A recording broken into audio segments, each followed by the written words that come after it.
I put a lot of time and effort into testing the viability of the new block weapons. In this video, I'll go over what I think about their power level and how to use them if you want to. We'll also do some comparisons of block weapon fights and fencing weapon fights and lethal difficulty so you guys can see how it breaks down when the two weapons are compared against each other. All the gameplay clips will be from lethal difficulty. I put about 20 solid hours in on the new patch 5.0 testing blocking weapons, and the truth is they're still getting outperformed by fencing weapons, even though fencing is bugged and performing way worse than it was in patch 4.1 right now. Now, that doesn't mean that blocking weapons are complete trash. They're actually not too bad and kind of fun and perform decently all the way up to lethal difficulty where they start to struggle a bit. But in team lethal, you can still get through a mission pretty reliably with block weapons if you're a high level player. Playing solo lethal is where it starts to get pretty tough with the block weapons.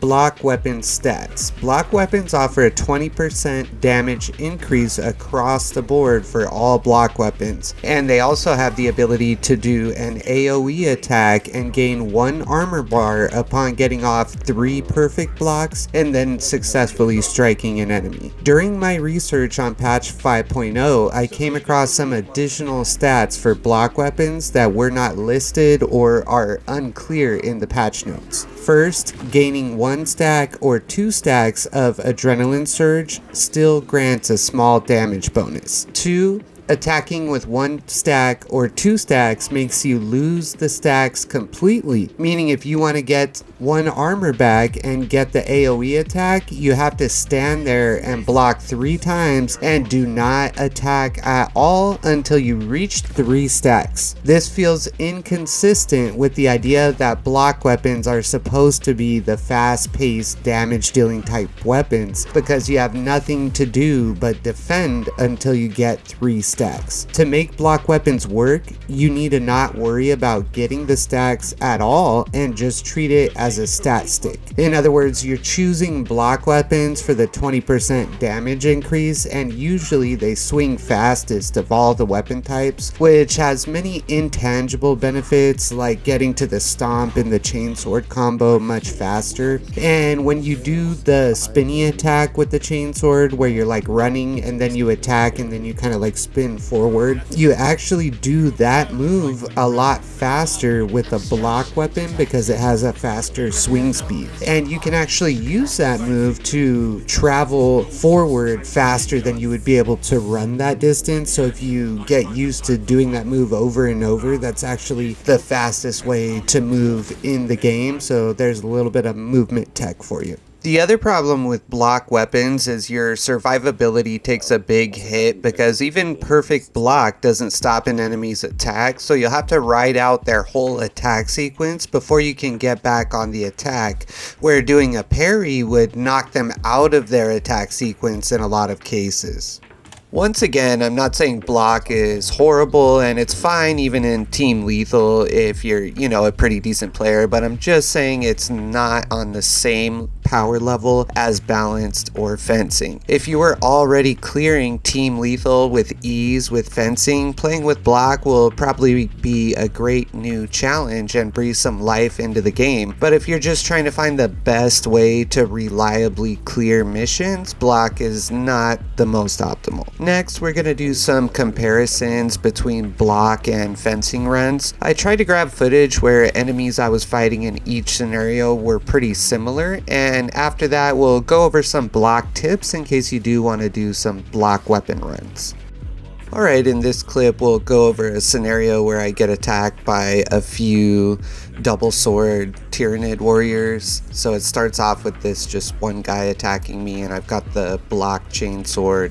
And then you'll see that I'm starting to get pushed back due to not being able to make space. If I had a fencing weapon, I could have parried him, knocked him back, and gunstriked him, and then he'd be dead before the other Tyranid warriors joined the fight.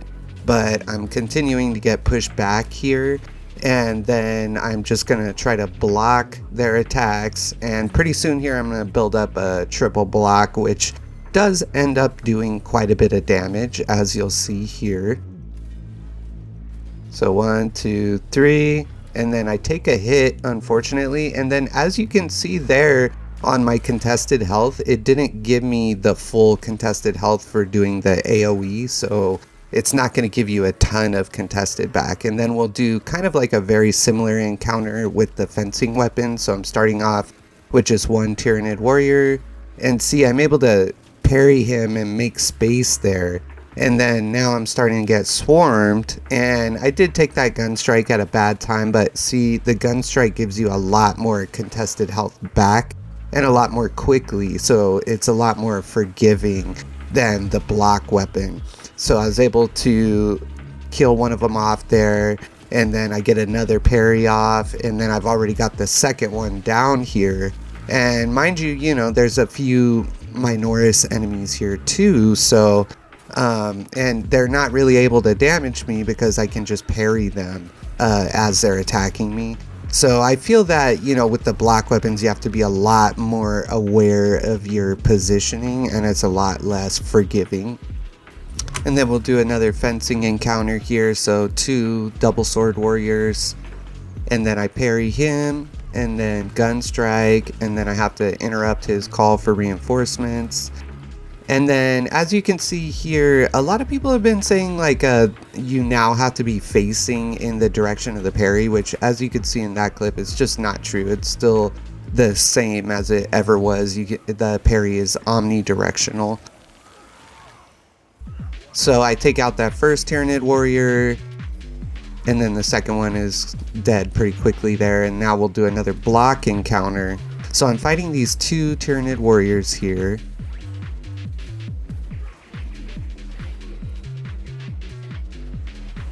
And then I'm able to get him down. And now I've got to deal with this second one. See, and I've got to stop and block each attack instead of like being able to interrupt his attack sequence. And then also that Minoris enemy is kind of like hitting me in the back, and if I don't perfect block his attack, he's gonna damage me.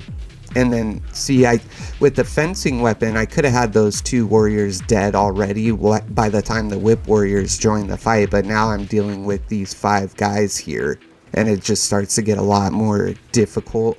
So block weapons, you know, they try to make it sound like it's an aggressive damage dealing weapon, but you actually kill stuff faster with the fencing weapon still. And then with the whip warriors, you can block the entire attack, but it's very difficult. So a lot of the time they're gonna end up damaging you because it's a 4-part attack, and you have to block all 4 parts perfectly, or else the damage is gonna get through. And with fencing, you only have to block 2 of the swings. See, so I took some damage there from the whip attack. And you know, I do end up getting through the encounter, but it would have been a lot easier with a fencing weapon. And see there, with fencing, it was only a 1-2, as opposed to the 1-2-3-4 that you have to block. And then after the 1-2 with the fencing, it opens them up for a gun strike. So 1-2, boom, gun strike, way easier. And the gun strike's way more damaging than a 3-stack adrenaline surge anyway. Alright, this section is block tips if you do want to do a block run. So first off is the Tyranid whip attack and how to block that whole thing. So it's going to be a 1, so as the whip is up in the air, 2, 3, and then 4. And that's how you block that whole thing. And if you can do it, it'll give you a whole adrenaline surge, so that's kind of cool.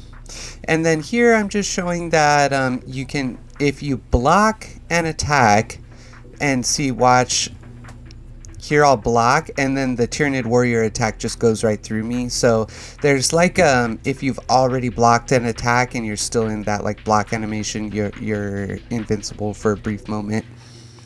And then we'll just go over the Ravener's block sequence. So it's 1, 2, 3, and boom.